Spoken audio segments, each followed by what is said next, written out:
Question number 4 देखिए क्या कर रहा है।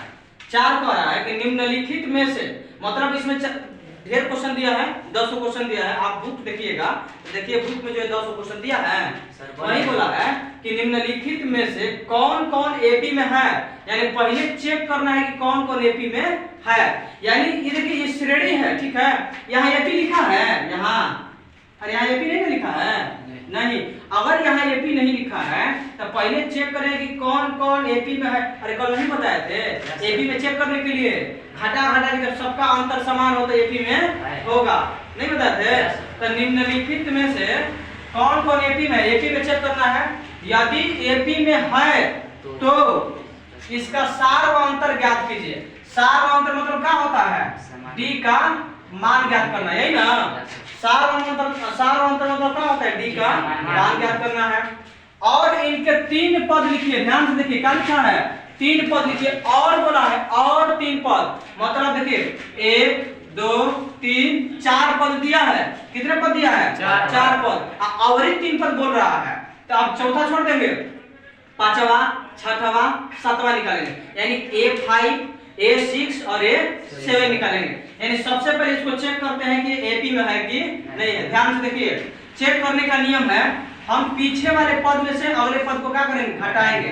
4 में से 2 घटेगा, 2 बचेगा। फिर 8 में से 4 घटेगा, 4 बचेगा।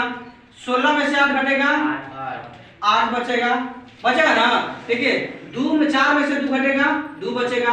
8 में से 4 घटेगा, 4 बचेगा। 16 में से 8 घटेगा, 8 बचेगा। क्या ये सब सभी समान है?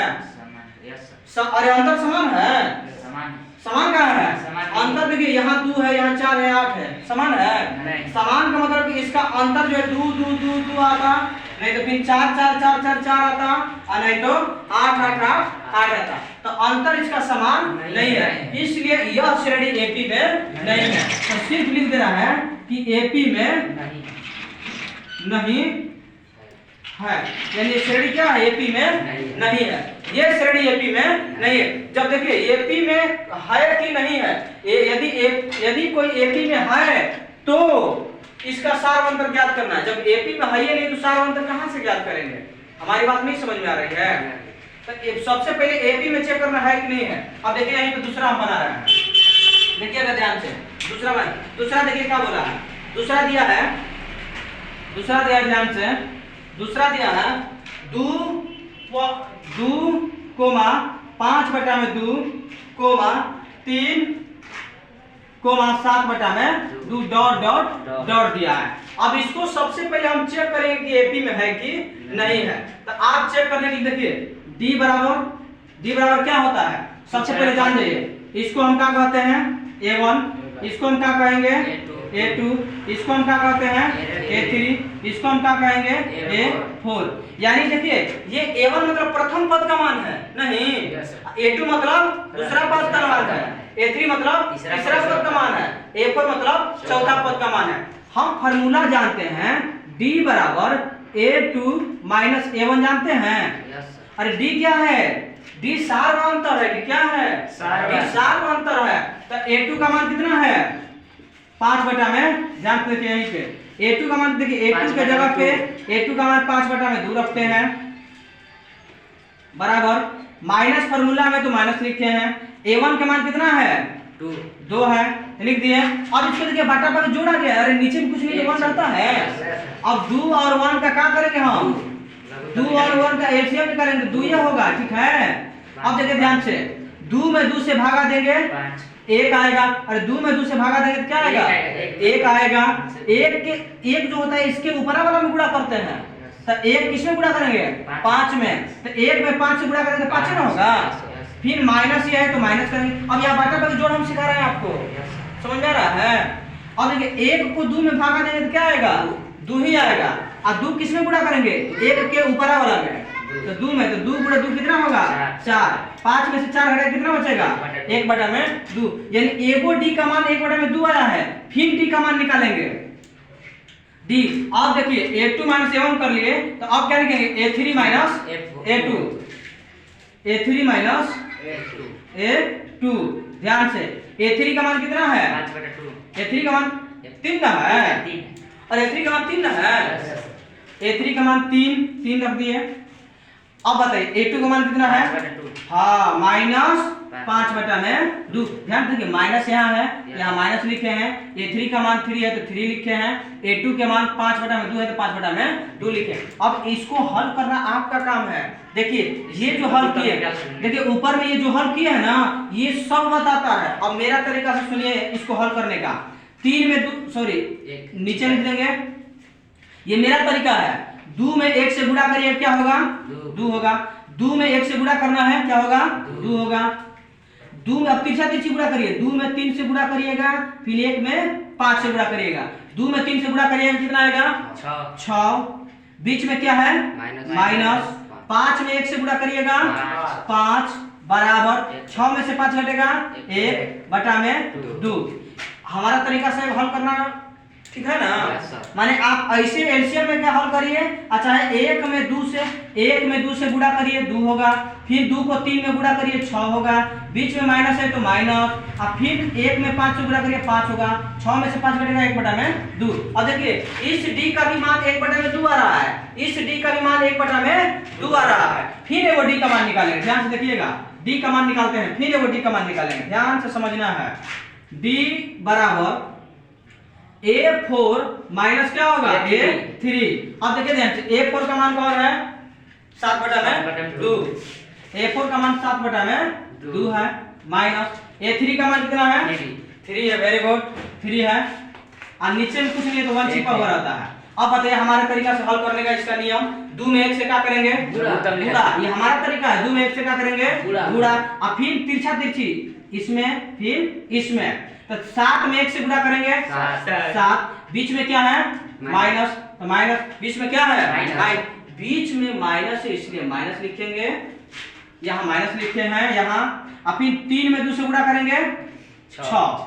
7 में 6 घटेगा 1/2। अब बताइए यहाँ 2 4 8 है, यहाँ जो है सार अंतर समान आया है नहीं, लेकिन यहाँ देखिए इसका भी मान 1/2, इसका भी मान 1/2, इसका भी मान 1/2। तो क्या सबका अंतर समान आया है कि नहीं आया?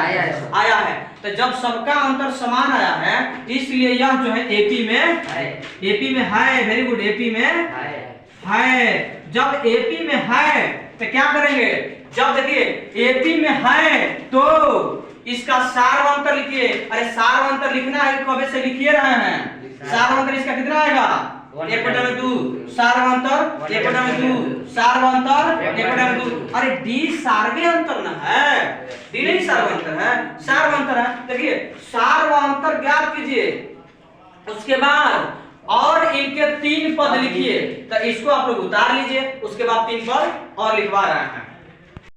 देखिए ध्यान से, यहाँ तक तो पहले चेक किया है ना। तो देखिए इस श्रेणी को चेक किया है कि सारवंतर में है कि नहीं, सॉरी ये एपी में है कि नहीं। तो इस श्रेणी का सारवंतर सबका क्या रहा है? समान आ रहा है। अरे देखिए ना धीरे ध्यान से, इधर डी का मान यहाँ भी 1/2 आया है, डी का मान यहाँ भी 1/2 आया है, डी का मान यहाँ भी 1/2 है। इसका मतलब कि सभी का सारवंतर क्या है? समान है, बराबर है, इसलिए ये एपी में है। जिस श्रेणी का सभी सारवंतर बराबर होंगे वह श्रेणी एपी में होंगे, और जिसका सारवंतर बराबर नहीं होंगे वह एपी में नहीं होंगे। बाबू ध्यान से देखिए, सारवंतर ज्ञात कीजिए तो सारवंतर d बराबर 1/2 हो जाएगा, यही आंसर हो जाएगा। लेकिन और इनके 3 पद और लिखिए, ध्यान से लिखिए, 3 पद और लिखिए। 3 पद और मतलब कि देखिए कौन पद है? 1 2 3 4, यानी 4 पद तो दिया है, इसके अलावा और ही 3 पद लिखना है। फार्मूला का लिखवाए थे, ध्यान से देखिएगा। 4 पद है ना ये। अरे इसको A1 नहीं कहते हैं, इसको A2 कहते हैं, इसको A3 कहते हैं, इसको A4 कहते हैं। 4 तक पता है। अब देखिए A5 बराबर निकालना है, A6 मतलब 6वां पद निकालना है, A7 मतलब 7वां पद निकालना है। ध्यान से देखिएगा, इसका फार्मूला हम बताए थे कि जिसको नहीं बताया थे कि जिसको अंगिया मिला होगा, जिसको निमंत्रण दिया गया होगा। देखिए A5 है, इसको निमंत्रण दिया गया है बाबू, हमारे पास आ जाना है भोजन मारने के लिए। तो A5 यहाँ है तो A यहाँ लिखबे करेंगे, A5 है यहाँ तो A लिखबे करेंगे, ठीक है। अब 5 को पत्तल में से एगो पत्तल को जियान कर देना है, मतलब कि फाड़ के फेंक देना है, ये नियम ही है। तो 5 में से एगो घटाएंगे क्या बचेगा? 4। तो देखिए माइनस लिख दिया, सॉरी माइनस में प्लस ना होगा, प्लस और 4 और ए के साथ इसका 95 भी ना आएगा। Yes. तो 4 के बाद क्या आएगा D. डी आएगा, लगा देंगे। ए 5 बराबर फार्मूला होता है ए प्लस प्लस अब 5 में से घटाएंगे 4 और 4 के साथ इसके D. बच्चा भी लगा देंगे डी, यानी हम डी को बच्चा कर देते हैं, ठीक है, मरकाने का तरीका है। अब देखिए ए का मान कितना है 2 लिख देंगे प्लस 4 है तो 4 लिखबे करेंगे, अरे 4 फार्मूला में ना है तो 4 लिखबे करेंगे। अब यहाँ पे देखिए डी का मान कितना है जी, डी का मान 1/2, तो यहाँ डी का मान 1/2 लिख देंगे, कोई दिक्कत नहीं। अब देखिए बराबर 2 प्लस 2 दूना 4 हो जाएगा, यहाँ क्या बच गया 2, तो 2 2 4। अब देखिए क्या निकालेंगे a6 बराबर निकालेंगे ना, a6 बराबर ना निकालेंगे, सुधीर जल्दी बोलिए a6 का फॉर्मूला क्या होगा ए प्लस हाँ a plus 5 D d, very good, a plus 5 D. d। a का मान कितना है 2 प्लस अब 5 है तो 5 ना लिखेंगे, Yes, one. d का मान कितना 1/2। अब देखिए बढ़ जाइए 2 प्लस अब 5 में 1 से गुणा करेंगे तो क्या होगा 5 और नीचे में 2। इसको हल करने का एक हम नया तरीका बताए हैं, नीचे में कुछ नहीं रहेगा तो 1 और 2 को देखिए 2 और 1 को क्या करेंगे गुणा, मेरा तरीका 2 1 को क्या करेंगे गुणा, तो 2 में 1 से करेंगे तो 2 ही ना होगा। Yes, sir. अब फिर इसके बाद तिरछा तिरछी गुणा तो 2 में 2 से गुणा करेंगे 4 अब बीचवा में प्लस ना है प्लस 1 में 5 से गुणा करेंगे 5 अच्छा जोड़ेंगे कितना हो जाएगा 9/2, यानी a6 का मान कितना हो जाएगा 9/2। अब देखिए a7 का यहाँ निकालते हैं, जगह पर नहीं है, रुक जाइए एक सेकंड इसको हम मिटा देते हैं।